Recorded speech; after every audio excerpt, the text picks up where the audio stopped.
এই ভিডিওর মধ্যে আমরা আলোচনা করব গাছ ও বৃষ্টির মধ্যে সম্পর্ক কি। নাম্বার 1, বাষ্পীয় ও ট্রান্সপিরেশন। গাছ মাটি থেকে পানি শোষণ করে এবং পাতার মাধ্যমে বাষ্পীভবন এবং ট্রান্সপিরেশন প্রক্রিয়া বা বাতাস ছেড়ে দেয়। এই প্রক্রিয়ায় আর্দ্রতা বাড়িয়ে বৃষ্টিপাতের সম্ভাবনা বাড়ায়। নাম্বার 2, বৃষ্টির পানি সংরক্ষণ। গাছের শিকড় মাটি ধরে রাখে, ফলে বৃষ্টির পানি মাটিতে সহজে শোষিত হয় এবং মাটি ক্ষরণ রোধ হয়। এটি ভূমি রক্ষা করে এবং জলধারের পূরণের সহায়ক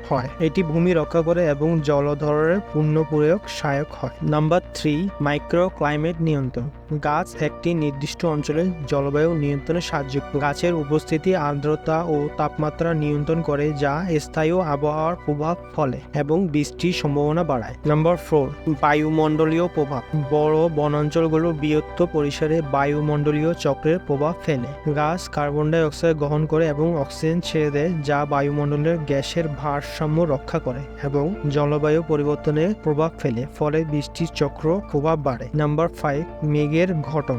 গাছ থেকে নিঃসরিত জৈব যৌগ বায়ুমণ্ডল মেঘের কনফিডেশন নিউক্লিয় গঠন করতে সাহায্য করে, যা মেঘের গঠনের সহায়ক এবং বৃষ্টিপাতের জন্য প্রয়োজনীয়। এই সম্পর্কগুলো বোঝা যায় যে গাছ ও বনাঞ্চলের সংরক্ষণ করা বৃষ্টি চক্রের স্থায়ীশীল এবং পরিবেশ সুরক্ষার জন্য অত্যন্ত গুরুত্বপূর্ণ, যার কারণে আমরা চেষ্টা করব বেশি বেশি করে গাছ লাগানোর জন্য।